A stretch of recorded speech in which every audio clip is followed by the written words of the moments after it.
Hello students, welcome to Vidya Niketan online classes. आज हम इस वीडियो से क्लास 6 का पॉलिटिकल साइंस, जिसे हम सिविक्स के रूप में भी जानते हैं, से एक नए चैप्टर पढ़ने वाले हैं। वह चैप्टर है हमारा डिस्क्रिमिनेशन।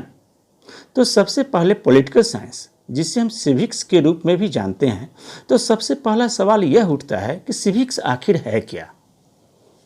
चैप्टर 1 में भी सर आपको समझाए होंगे, लेकिन हम अपने तरीके से कुछ इसको और क्लियरफाई कर देते हैं कि सिविक्स है क्या। पॉलिटिकल साइंस का ही एक अंग के एक नए नाम के रूप में हम लोग सिविक्स को जान रहे हैं।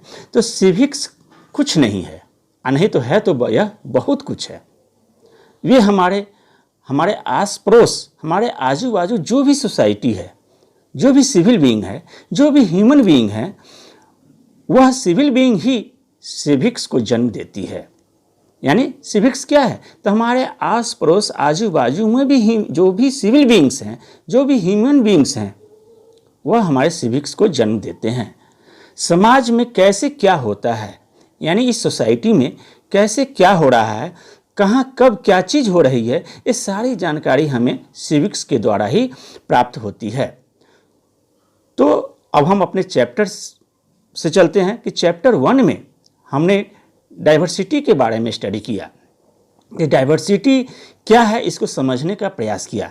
तो सिंपल से शब्दों में वहाँ पर आपको बताया गया था कि डाइवर्सिटी यानी विविधता, चाहे वह धर्म के आधार पर हो, जाति के आधार पर हो, लिंग के आधार पर हो, भाषा के आधार पर हो, नस्ल के आधार पर हो, इन सभी विविधता के बावजूद हम सब इस देश के जो भी नागरिक हैं वह अपनी अलग अलग पहचान बनाए हुए हैं। लेकिन जब हमारी ज़रूरत होती है तो हम लोग क्या हो जाते हैं, एक रूप रंग में ढल जाते हैं। अलग अलग रूप रंग के होते हुए भी हम सभी जब एक भारतीयता की दृष्टिकोण से जब हमको सोचने और समझने की शक्ति आती है, तो हम अलग अलग रूप रंग के होते हुए भी हम सब एक है। यानी हमारी जो डाइवर्सिटी, विविधता जो है, हमारे अंदर जो विविधता है, वह अलग अलग होते हुए भी हम लोग एक सेंस में आ जाते हैं, एक रंग रूप में आ जाते हैं।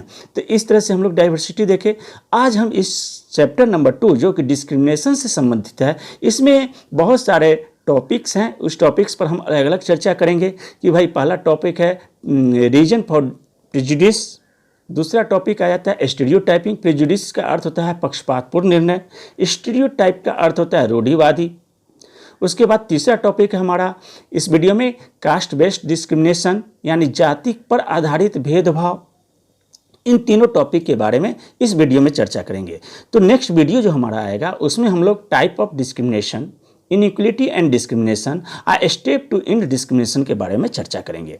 तो सबसे पहले हम लोग देखते हैं कि डिस्क्रिमिनेशन यानी भेदभाव क्या है। तो ये तो हम लोग जानते हैं कि हमारा देश जो है विविधताओं से भरा हुआ देश है। India is a country which identify bye it's diversity, यानी हमारे देश की पहचान ही विविधता से होती है। यहाँ पर अलग अलग संस्कृति के, अलग अलग समाज के, अलग अलग भाषा के, अलग अलग धार्मिक विविधता वाले व्यक्तियों का है। इकोनॉमिक दृष्टिकोण से यह अलग अलग है। यानी इन सारी विविधताओं की होते हुए भी इस देश की पहचान एक यूनिक नेशन के रूप में होती है, एक यूनिक राष्ट्र के रूप में होती है। इसलिए तो हमारा देश एक बहुत बड़ा प्रजातांत्रिक देश है इस वर्ल्ड में।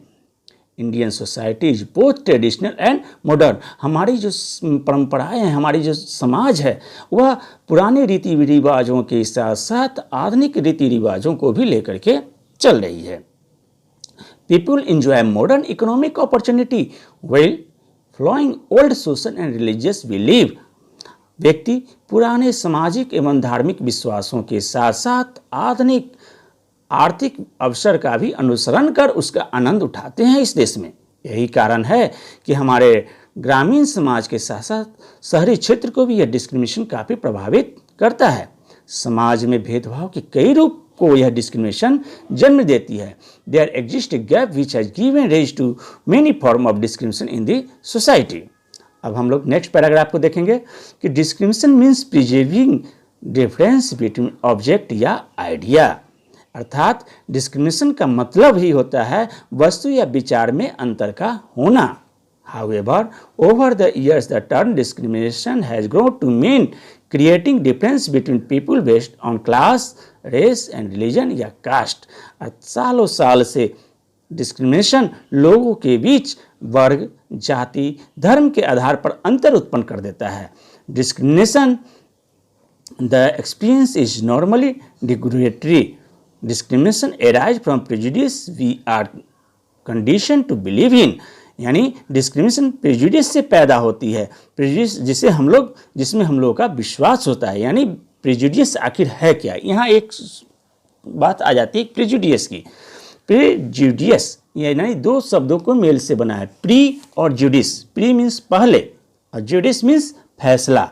यानी पहले से जो फैसला हो जाती है, पहले जिस तथ्य को आप पहले से मान लेते हैं कि यह वस्तु ऐसी ही है, चाहे कुछ भी हो जाए, इसमें परिवर्तन हमारे मन मस्तिष्क में इस वस्तु के प्रति, इस विचार के प्रति किसी तरह का कोई बदलाव नहीं आ सकता है, तो यह फैसला जो होती है वो प्रेजुडिस कहलाती है। यानी डिस्क्रिमिनेशन प्रेजुडिस से ही पैदा होती है।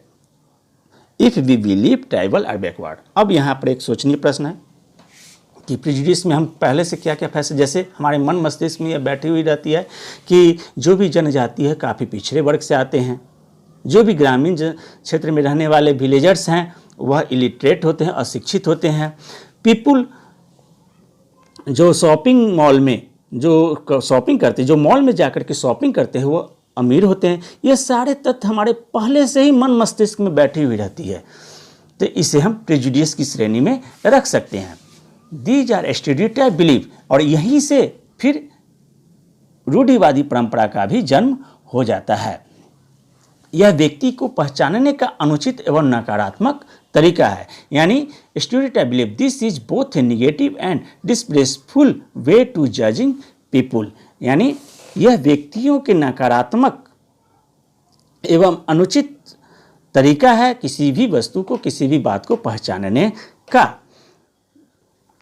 तो इस तरह से जब हम किसी चीज़ को पहले से ही निगेटिव सेंस में मान लेते हैं, यहाँ दूसरा एक तरह से और भी कह सकते हैं प्रेजुडिस जो है, जब किसी भी चीज़ को पहले से ही निगेटिविटी आ जाती है उस चीज़ का बारे में, जो भी फैसला लेते हैं हम पहले से यह मान करके चलते हैं कि यह वस्तु खराब है, यह वस्तु अच्छा है, यह विचारधारा अच्छी है, यह विचारधारा खराब है, तो उसे हम प्रेजुडिस की श्रेणी में रखते हैं। जब हम ये सोच लेते हैं कि किसी काम को करने से सबसे अच्छा तरीका हमारा ही है, यानी कोई भी काम अगर कोई भी व्यक्ति कर रहा है लेकिन हम जो कर रहे हैं वह सबसे ही बेस्ट तरीका है, तो यह हमारे अंदर क्या हुआ, प्रेजुडिस की भावना हमारे अंदर आ जाती है। यानी इस भावना के तहत, इस प्रेजुडिस में हम किसी सामने वाले व्यक्ति को रिस्पेक्ट देना भूल जाते हैं। इसका हम एक अच्छा सा उदाहरण ऐसे हम कह सकते हैं कि सपोज दैट हम अपने दिमाग में पहले से यह फैसला कर लेते हैं कि English is the best language, यानी अंग्रेजी ही सबसे अच्छी भाषा है, अंग्रेजी ही हमारी सबसे अच्छी भाषा है, उसके सामने कोई अन्य भाषा को हम उतना इम्पोर्टेंस नहीं देते हैं। तो ये इसका अर्थ क्या हुआ कि हमारे अंदर ये भावना भर गई है कि हमारी इंग्लिश ही सर्वश्रेष्ठ भाषा के रूप में हम इसको मान्यता देते हैं और इसकी जगह हम दूसरी किसी भाषा को हम इज्जत नहीं देते हैं। तो यह हमारे लिए प्रेजुडिस की से संबंधित फैसला हो जाता है। तो अब इसी में आप सेकंड पैराग्राफ में क्या देखेंगे, the need to stereotype the group arise from forming prejudice. यानी जब हम किसी दूसरे सामाजिक समूह के to need to stereotype the group arise from forming prejudice. Stereotype mean making inflexible and unchangeable image of expected behavior from a particular group. Discrimination, tradition, policies, idea, practice and law exist in many countries and institutions is in every part of the world. Even where discrimination is generally looked down upon, in some place controversial attempts such as quotas or affirmative action have been used to benefit those believed to be current या past victim of discrimination. अर्थात जब हम किसी दूसरे सामाजिक समूह के बारे में नहीं जानते हैं या किसी दूसरे के बारे में नहीं जानते हैं, तभी यहाँ प्रेजुडिस की भावना का जन्म होता है। जब किसी समूह को हम पक्षपातपूर्ण निर्णय के द्वारा आगे बढ़ाते हैं तो वहीं से स्टीरियोटाइप का जन्म होता है। यानी वहीं जब हम किसी भी समूह को प्रेजुडिस के द्वारा लिए गए निर्णयों के द्वारा उस ग्रुप को आगे बढ़ाने की कोशिश करते हैं तो वहीं से हमारी रूढ़िवादी परंपरा का जन्म हो जाता है। स्टीरियो का मतलब एक वैसा इमेज, स्टीरियो का मतलब एक ऐसा इमेज जो किसी पार्टिकुलर ग्रुप का बनाना जिसमें किसी भी कोई परिवर्तन न हो। यानी stereotype means making flexible and unchangeable image to accepted behaviour from a particular group. यानी हमारे अंदर किसी भी ग्रुप के बारे में एक ऐसी इमेज का बन जाना जो हमारे अंदर उस इमेज के अलावा किसी दूसरी सोच को हम उसको स्वीकार नहीं कर सकते हैं, तो इसे हम स्टीरियोटाइप रख देते हैं। जैसे हमारे मन में यह भावना आ जाती है, एक छोटा सा एग्जाम्पल हम कह सकते हैं कि लड़के बहुत शरारती होते हैं, तो हमारे अंदर ये भावना पहले से भरी हुई है, हमारे मन मस्तिष्क में यह भावना पहले से आ गई है कि लड़के, किसी एक व्यक्ति के बारे में हम नहीं कह रहे, पूरे लड़के की ग्रुप के बारे में कह रहे हैं कि वह शरारती होता है। तो ये हमारे अंदर क्या हुआ, स्टीरियोटाइप विचारधारा हो गई। एक और छोटा सा जैसे एक और का हम कह सकते हैं कि लड़कियां बहुत इमोशनली होती है। यानी लड़कियां, यानी वो सारी लड़कियों से इसका तुलनात्मक अध्ययन हो जाता है। सारी लड़कियों के बारे में हम ये सेंस पैदा कर देते हैं कि लड़कियां इमोशनली होती है, इमोशन उसके अंदर बहुत ज़्यादा होती है। तो यहाँ से हमारे ये इमोशन जो होती है लड़कियों में, किसी पर्टिकुलर के लिए नहीं कर रहे हैं, पूरे लड़की जाति के लिए कह रहे हैं। तो यहाँ से स्टीरियोटाइप का जन्म होता है। तो अब हम आगे की ओर चलें कि कास्ट बेस्ड डिस्क्रिमिनेशन क्या है। कास्ट बेस्ड डिस्क्रिमिनेशन या जाति पर आधारित भेदभाव। In India, discrimination based on caste of an individual is still very common. हमारे इस भारत में जाति के आधार पर किसी भी व्यक्ति के साथ भेदभाव बहुत ही आम बात है। यहाँ पर जातिगत भेदभाव एक जनरली कॉमन बात आ जाती है। It is deeply enriched in the face of this society. यह समाज के मानस में काफ़ी गहराई से प्रभाव डालती है। यानी एक कास्ट बेस्ड डिस्क्रिमिनेशन जो है हमारे समाज पर इसका काफ़ी गहरा प्रभाव पड़ता है। In spirit of the best effort of the government and many social activist over the year there has been little progress.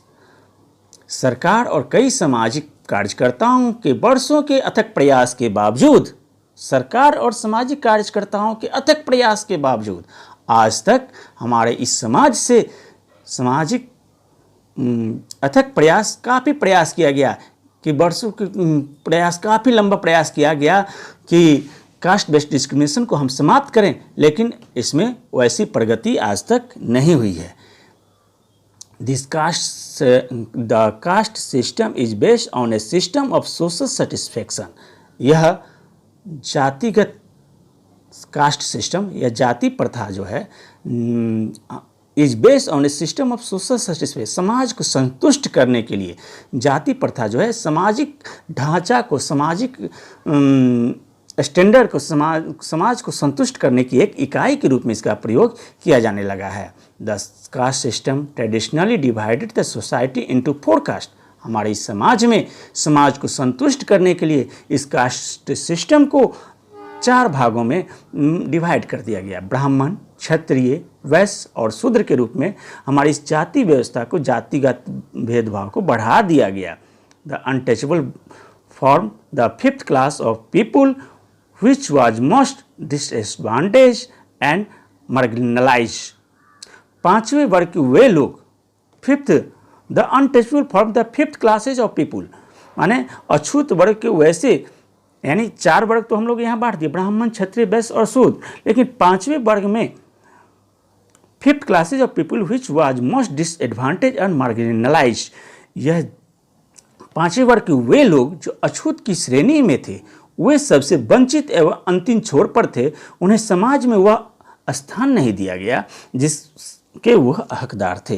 The system restrict social mobility and the power remained with the upper caste. जो सामाजिक गतिशीलता एवं प्रतिबंध था वह उच्च जाति के शक्तियों के साथ थी। उच्च जाति जैसा एक्टिविटी करते थे वो वैसे निम्न जातियों के साथ वैसा उनके साथ बिहेव किया जाता था। The caste system in India influence economic activities followed by the people in ancient and middle society. Bharat में जाति व्यवस्था ने प्राचीन और मध्यवर्गीय समाज में लोगों द्वारा पीछा की जाने वाली आर्थिक गतिविधियों को भी प्रभावित किया। यानी भारत में जातिगत व्यवस्था जो थी हमारी आर्थिक गतिविधियों को भी काफ़ी हद तक प्रभावित किया है। तो the caste system was originally based on the division of labour over the year is become rigid during their rule. The British tried to reimagine the position of the existing caste. This led to the modern form of caste system.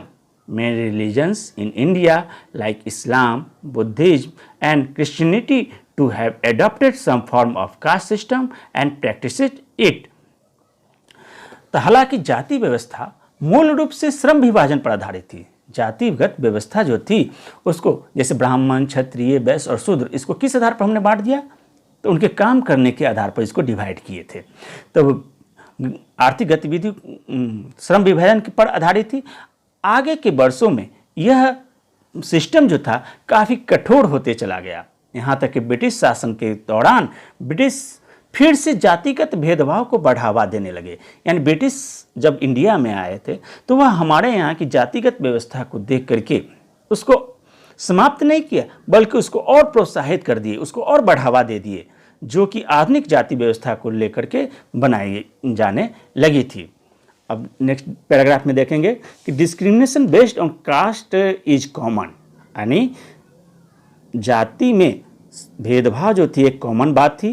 There has been a supervision of the lower caste. निम्न जाति में किए गए सर्वेक्षण से यह पता चलता है कि they have been keeped away from the main stream. अब निम्न जातियों में हमारी जो सर्वेक्षण हुई उस सर्वेक्षण से यह क्या हम लोगों को जानकारी मिली कि निम्न जातियों को मुख्य धारा से अलग रखा गया है। कई सामाजिक कार्यकर्ता एवं राष्ट्रवादियों की कोशिश थी कि समाज से बुराई को दूर करने के लिए उन्हें शिक्षित किया जाए, लेकिन ऐसा संभव नहीं हो पा रहा था। जातिगत व्यवस्था की अनदेखी कर सभी जाति में आगे चल करके जातिगत व्यवस्था को अनदेखी कर क्या किया गया? इस सभी जातियों में भक्ति आंदोलन को स्वीकार किया गया। अंग्रेजों ने वह समाज एवं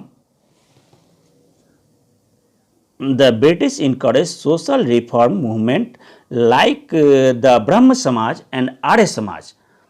अब क्या हुआ कि जातिगत व्यवस्था की अनदेखी कर भक्ति आंदोलन को स्वीकार किया गया। अंग्रेजों ने ब्रह्म समाज और आर्य समाज को समाज में फैली हुई जातिक व्यवस्था को दूर करने के लिए प्रोत्साहित किया। इसी क्रम में महात्मा गांधी ने जो कि समाज के सबसे अछूत वर्ग थे उनके लिए एक नए शब्द एक नई बात शब्द से उनको बुलाने की कोशिश किए। वह शब्द था हरिजन। यानी महात्मा गांधी ने एक नए शब्द एक नए तथ्य के आधार पर जो समाज के सबसे पिछड़े वर्ग थे, अछूत वर्ग थे, उसको एक नए नाम से पुकारने की कोशिश किए। वह नया नाम था हरिजन। यह ऐसा इन्होंने इसलिए किया कि हरिजन दो शब्द के मेल से बना, हरि और जन। हरि मीन्स गॉड और जन मीन्स पीपुल, यानी भगवान के व्यक्ति, तो ताकि उनको समाज में वह स्थान दिला सके, इस कॉमन नाम के द्वारा उनको वह जगह दे सके जिसके वो समाज में हकदार हैं। इसी तथ्य पर आगे चल करके डॉक्टर भीमराव अंबेडकर जो कि खुद एक दलित वर्ग से संबंधित थे, उन्होंने भी एक टर्निंग पॉइंट इस आधुनिक भारत में एक महत्वपूर्ण भूमिका निभाने का काम किया। चूँकि वह खुद एक दलित वर्ग से थे, महार जाति से संबंधित थी, जिस महार जाति का अपने इस देश में एक अछूत माना जाता था, इसलिए वह खुद को अपने समाज को आगे बदलने की कोशिश किया और आधुनिक भारत में उसको आगे बढ़ाने की कोशिश किए। Caste identity as became an integral part of modern India. इस तरह से अभी भी हमारे इस आधुनिक भारत में जातिगत पहचान जो है महत्वपूर्ण पार्ट बना हुआ है। फिर भी इस भारतीय संविधान में इस जातिगत व्यवस्था को दूर करने के लिए the constitution of India band the practice of untouchability in 1950 and made it punishable by law. यानी अछूत शब्द को 1950 ईस्वी में भारतीय संविधान में एक कानून के द्वारा पारित किया गया कि अगर हम जातिगत नाम से जातिगत untouchability in 1950 and made it punishable by law, एक कानून बनाया गया जिस कानून के तहत हमारे समाज में जो डिस्क्रिमिनेशन पैदा हो गई है उस डिस्क्रिमिनेशन को दूर किया जाए, हमारे समाज में जो अनटचेबिलिटी का बोध हो रहा है उस बोध को समाप्त किया जाए। डिस्क्रिमिनेशन के और भी कई फॉर्म्स हैं, जैसे racial discrimination, gender and sex discrimination इत्यादि आते हैं।